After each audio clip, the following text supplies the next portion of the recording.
Hello, this is Violette Haldane, and again, we're having another community conversation on how government works. Today, our guest is Ms. Kim Oliver, who's Department Head for Children, Youth, Families, and Recreation for the City of Hartford. And Chris Ann Folks, again, will be our Youth Ambassador during the interview. I'm going to turn it over to Chris Ann. Hello, Mrs. Oliver. Hi. Uh, it's a pleasure having you here. I'd like to just start off by asking you a little about your background. Where'd you go to school? Where'd you grow up? Okay. When did you know that you were interested in children? Okay. Thank you, and thanks for this opportunity to be here. So I was born, raised in Hartford. I actually live and own in the house right now that actually was raised in. So I've been in this house for many years. It's in the north end of Hartford, across the street from Keeney Park. And I was fortunate to grow up thinking Keeney Park was my backyard, like a lot of kids do. I went to school at Martin Luther King Jr. for elementary. I went to Fox for my middle school, Weaver High School. And after graduating from Weaver, I was able to go to Yale University for my undergraduate degree. I have a bachelor's degree in economics, and then I ended up getting my MBA from Rensselaer Polytechnic Institute while I was working for Cigna. Okay. Oh, so sorry. No. I was just going to say, so when I was working for Cigna, I worked for an insurance company and was fortunate to be in sales and marketing and learned a lot. And about 10 years in, realized, it was time for a change and had an opportunity to do something which was more focused in the community and was really mission driven around how we could help families, and especially lower income families, advance in their careers and get good and better paying jobs. What exactly is the Family, Children, Youth, and Recreation Department? What is the goal of the department? Sure. So my department works underneath the mayor. And like most department heads, my job is to help realize the mayor's vision. And one of the things that Mayor Bronin has been really clear about is about keeping young people on track. And if young people are off track, helping them to get back on track. So I do that with a focus for young people under 25 years old. So from birth to age 25, but also their families. And in particular, we dive deep in the areas of childcare and early learning, as well as youth employment and youth justice, recreation, and also workforce development. So when I do my work, it can touch upon all ages with a focus on families and children. And if you think about it, when someone is under 25 years old, they may be part of a larger family, they may be a parent themselves. And we try to really, really connect with people. A lot of my work is about connections and engagement. And it's about making sure that our residents are able to really succeed, whether it be in school, college, career, or life. How did you get your job in this department? Sure. So I was fortunate that after working at Cigna, I was in a special role where we were putting together in Hartford what's called Workforce Solutions Collaborative of Metro Hartford. And I was an employee of Capital Workforce Partners, which is our workforce development board for our region. And I was able to sit at United Way of Central and Northeastern Connecticut. And, I had this trajectory where I was working on a lot of workforce development and job and economic issues for families, and started working on issues around young people, so opportunity youth, disengaged and disconnected young people.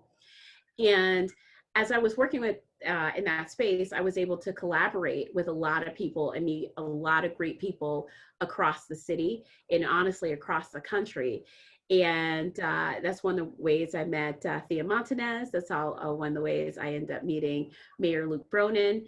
And we were talking and just saying how things were going. And I was invited to join him in his administration and lead the department. What position do you play in this department? So as a department head, so my job is to run the department A to Z. So imagine each department at the city almost as if it's its own organization. I have an annual budget of about $18 to $19 million per year.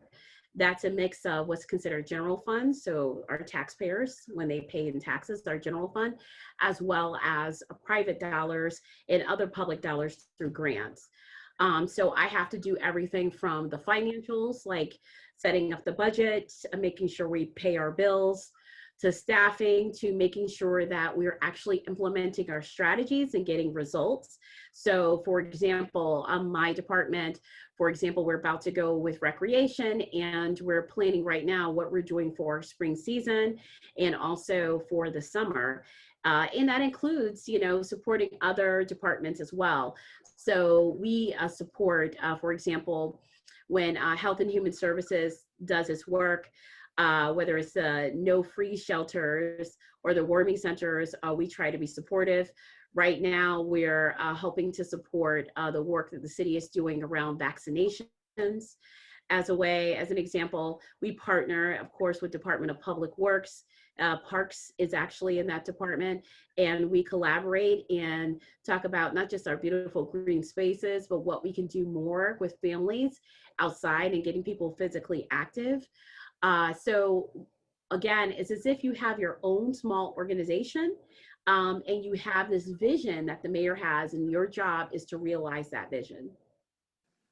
What are some of the toughest roles that you have as head of the department? One of the toughest things is that everything is important, right? So one of the things though is that you have to prioritize, and if everything's a priority, nothing's a priority. And it's really difficult. You have to also be able to quickly adapt. So for example, with the pandemic, we had plans on what we thought we were going to be doing in 2020, and we quickly had to shift and change. So for example, usually in the summer, we have a very robust summer programming at playgrounds, at about 14 different playgrounds across the city. We usually host 200 young people in our summer camps. We have thousands of people who actually come out to our pools, and we quickly had to pivot and really focus in on what's important. We want to make sure that, our job is to be there for families. And so one of the things that we have to do, and I feel like we've been able to be successful in some places, is really to identify what the needs are for our families. So for example, right now, because of the way our schools are set up in terms of, having, like, for example, in Hartford, hybrid learning, where some days you're working virtually remote from home, maybe some days you're going in person in school, and there's certain families who have elected to have their children do 100% remote. For families who, need an adult there to supervise young children who are, like, say, they're between ages of 5 and 8, how is it that we could be supportive? And so we quickly came together with some really great partners in the city for the Learning Hub program that we put out there. So our job, we have to be able to adapt. We have to be quick and nimble. And it's not as if something is, so much more important than the others. It's having to try to juggle all of that and respect all the different voices that we hear almost on a daily basis in our department. Let's say I wanted to be a part of this department and work in this department. What would be some of the educational requirements that I would need? Yeah, so as you can see, in my department, we are pretty big in terms of what your background may be. So again, my background, economics, I have an MBA, I have a private sector background, but a lot of my work also was about cross-sector collaborations and collective impact work, working with national networks. What I would say to anyone who comes into this space is we are a people department. You have to like people to be in my department. Our main customers are resident and our families, and we have to make sure that they're taken care of. The other thing for my job in particular, I mentioned that I have a lot of financial responsibility. So you definitely have to be someone who feels really comfortable with numbers and understand things of, in general, in terms of staffing issues, et cetera, because you're running a department that in some cases would be its own organization, right? So, and I think really that collaboration piece is the one I really want to underscore, because it's not just working with people in organizations, is how do you do it effectively? So we have to use a lot of data. We have to think out of the box. We have to also figure out how to lift up each other's voices, including our residents' voices. So I would say people who come into this position, they could have different backgrounds. So you might have more of a teaching background and come into this position. You might have more of a recreation background and come into this position. You might be right now leading a community-based organization who serves people and come into this position. But I think you really have to have that mix of your willingness to be able to actually run the organization and also position your people and your teams for success. And that's a lot of, finding the resources. I keep talking about collaboration because it's so important, and really doing a lot of strategic work, because the hope is that whatever we work on, that'll be long lasting. And the best way for that to happen is for it to actually be institutionalized in our systems and in our policies. So yeah, you can have a lot of different backgrounds coming into this. But the other thing I will say is you also have to have the commitment to it. It's not easy work. There's a lot of times people don't always understand what you do and what role you play. So, you want to come and know that you want to work for people and with people, and if you do that, and like I said, be willing to work hard, I think you could be really successful in this job. Is the department a reflection of the residents of Hartford? So this is one of those departments that is. So again, I have recreation, early learning centers. I also have a team that a lot of people were born and raised in Hartford, a lot of people of color, and a good gender balance. There are approximately 200 people in my department. Many of them are on the recreation side, and like I said, live in Hartford or have a strong tie to Hartford. So we are a department that looks like the folks that we serve our people speak many languages, so that we can connect with people. And I think that's really important because, again, I mentioned earlier, we are a people department. Is something I'm very proud of and been very fortunate to step into. And I think it's also a great department to be exposed to so many other things that the city does. So there's some people who come to this department and never leave. And there's others who come to this department as a doorway and then will go on to have other successful careers in other departments across the city. Earlier, you spoke about the budget. What role do you play with the budget? Like, do you have any say in how the budget is distributed at all? Yes, I do. So actually, just about a week and a half ago, the budget was due so we've been working on our budget for fiscal year 2022. So that starts this July. So July 1 of 2021 to June 30th of 2022. My job was, again, from the very beginning, I have on the general fund side, $3.6 million.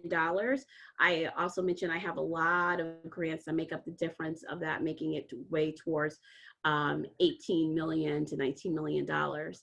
Of that 3.6 on the general fund side, my job is to go through all of my staff and see what those needs are, to all of our supplies, are different contracts, whether they be for consultants for this year, for example, whether we needed things around personal protection equipment, all of that stuff that's wrapped into it, our computers, everything.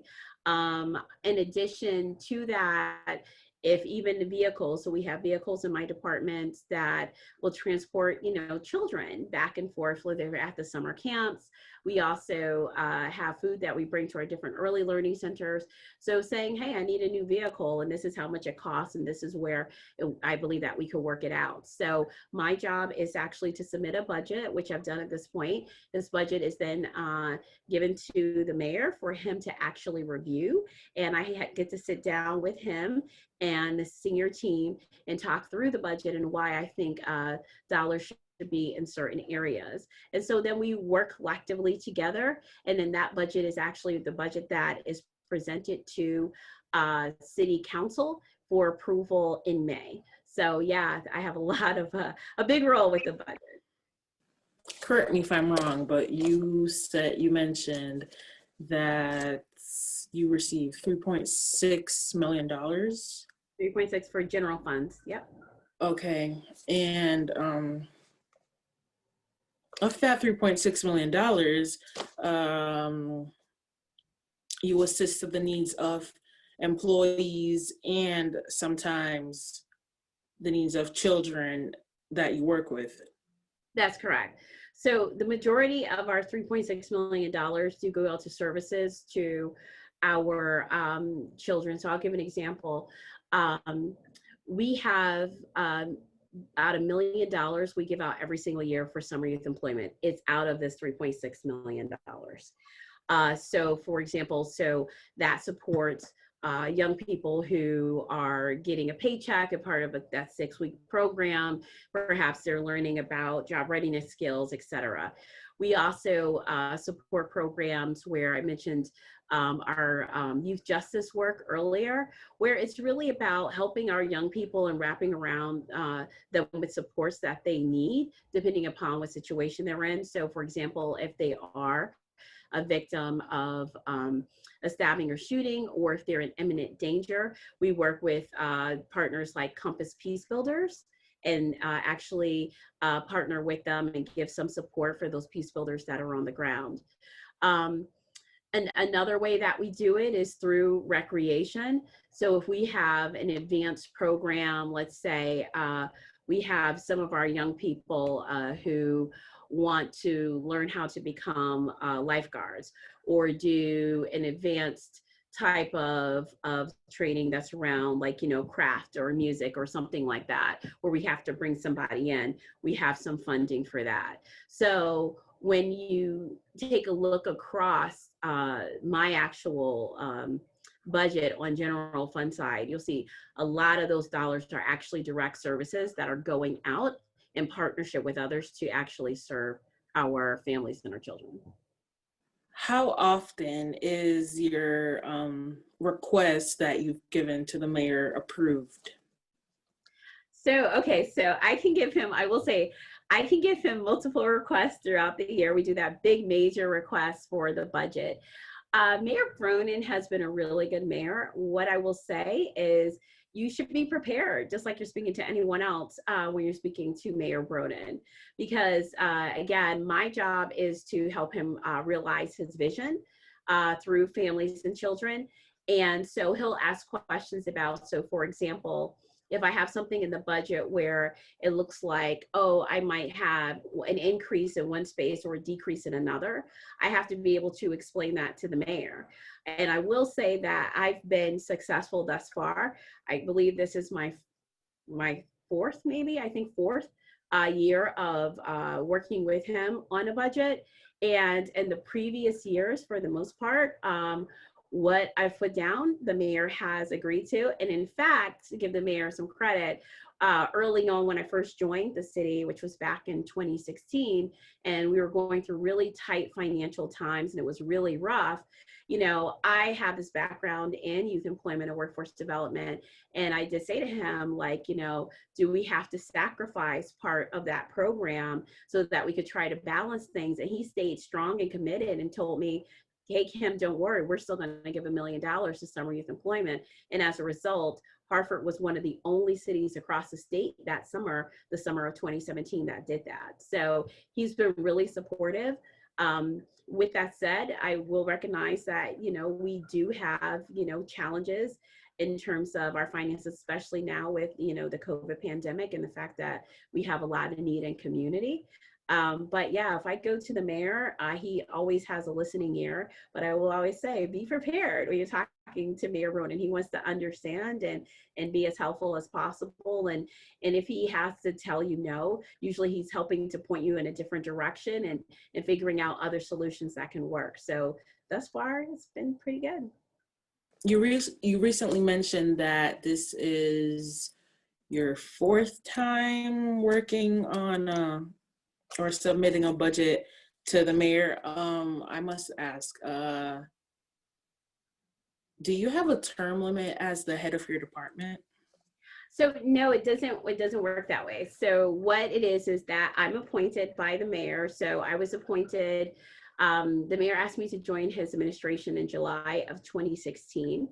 And when you first come in, you are in an acting role. It is the role that has to be approved by city council. So I went in front of city council, I believe it was September, to actually be approved in my role. And as long as the mayor would like me to stay there, because I work at the pleasure of the mayor, I'm able to stay in that role. So there's not a term limit per se, but I am very much connected to the mayor because the mayor is the one who did appoint me. But again, I'm appointed by the mayor and approved by city council in this role. So I just want to ask you for your views on a few things. Okay. So, mental health is something that's really overlooked in Black and other communities of color. What are your views on putting counselors in schools instead of police officers? Yeah, no, that's a great question. Mental health is really tough, and as a Black woman, I could tell you, it's not easy to say, oh, I'm going to go get support for mental health supports or therapy. We're supposed to figure it out ourselves, right? I think it is something that's really important, what you just said, in terms of actually providing supports versus law enforcement. I think you will find a lot of people who feel very similarly. The other thing that we have here, right? So we have a cultural piece, right? As being people of color, and knowing that also people of color are, do not react and respond all the same way to something. We're not monolithic, right? We also are dealing in my department with younger people. And what has been found in a lot of studies with young people is when you ask, who do you want to be your counselor or who is your counselor, they'll turn to a caring adult who's not always a clinician. So it's actually a complex issue in the sense that sometimes our more traditional places for support are not places that our people feel comfortable going to. So we have to do a lot of outside of the box thinking and also bringing in new people maybe that sometimes are not always considered. I can tell you in the work that I do have opportunity to partner with the police department. And many times we're trying to get in front of an issue so that we don't run into an issue, like I said, that becomes a more negative experience. Again, as a person of color, person living in an urban area, this is a really important issue to me. And it's, similar to a conversation about whether or not there should be police officers in schools, right? So it's something across the country where different districts do different things. What's really important is about getting a young person or any person the support they need. So if they are having an issue around emotional distress, that it's about getting that support rather than having someone coming in and focusing more so on a kind of legal enforcement issue. So yes, I feel really comfortable saying that we need more mental health supports, and also acknowledging that it's not as simple as saying, okay, we're going to now put more social workers on the ground. Like it's it's complex.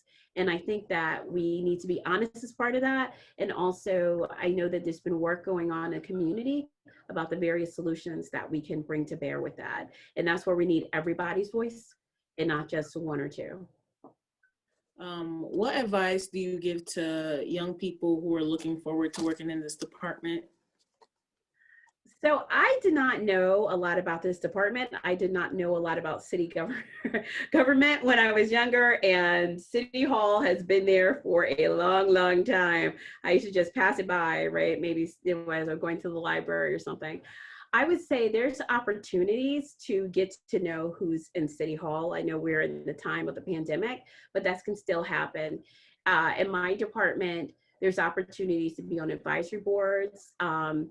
There's also opportunities if as part of summer youth employment and also through year-round internships to actually intern with us to figure out what it is actually that we do. Because I think that's a lot of what are you doing? During the summertime, we have what we call leaders in training, who are similar to like a counselors in training role with summer camps, who are able to come out. And I really, suggest that if there's young people who are interested, our main line, I'm going to give you that number, is 860-757-9595. And even now in COVID, guess what? There's a live person that answers that phone and just say, hey, I'm a young person looking for an internship opportunity. We actually do respond and work with our partners to see what it is that we can do. And I'm just going to be very honest. We get those questions from people who are not Hartford residents who want to intern with us. And while that's wonderful, and I don't want to take away from those aspirations, I would love to see more young people of Hartford to have this exposure. Because like I said to you earlier, I didn't know what was going on in City Hall and didn't know a lot about this department even as an adult. So again, if you're interested and you have questions, you can call us at 860-757-9595. We do have Facebook and Instagram. I'm smiling as I say that. So if you look up things like Hartford DFCYR for Department of Families, Children, Youth, and Recreation, you can also find us there as well. And if you go on hartford.gov, you can go under government into departments. You'll see families, children, youth, and recreation. You'll go to our web pages, and you can also get contact information that way as well. Is there anything that you'd like to share with us about your job or your department that you think that a lot of people don't know? Yeah, I would say there's a lot that goes on that people are not so much aware of. I would say get to know us, know that there are people here in department working for you. If there's issues that you're coming across and concerns, I gave out the number earlier, you can call us for that. If it's issues around childcare, issues around any type of concern, part of our job is actually connecting people to resources. So I think sometimes people don't reach out because they just don't know, right? And I think it's really important to feel free to get to know us. In usual times, we're not in the pandemic, we are a department that you can come visit us, right? And ask questions. And I will tell you, I'm very, very fortunate. It's not an easy job. We have a lot going on. I will tell you, the pandemic has increased our job many times over because so many people are in need, but it's such a blessing, right? I'm so fortunate to do what I do. And I have pictures of our young people, like our children, all around me on my computer, on my walls to remind me why we work so hard and what the impact we make every single day. So sometimes government, it gets a little extra complicated. If you have any questions or concerns, just outreach to us and we will help you. And if you want exposure and to learn more, please do that as well. We're in City Hall. My office is in City Hall. So like I say, usual time, City Hall, 3rd floor. I'm in room 306. And right now, again, I'll say the phone number again a couple of times in case people want to call, 860-757-9595. Again, 860-757-9595. And again, we'll connect you to what you need and try to be as helpful as possible, regardless of the situation. Call us first, and then we can always help direct you if it's a different department, etc. Thank you for taking the time out of your day to be here. Thank you. Well, thank you so much, and I wish you well, Chrisanne. You're doing such amazing things and being such a good interviewer. So I know you have some good stuff coming up, but if you also ever need anything, please feel free to call on us. Thank you, and I will. Great. Thank you, Ms. Oliver, and thank you, Chris Ann. And this ends another session of How Government Works. We hope you have gotten a better understanding of this department. And we'll see you. Thank you.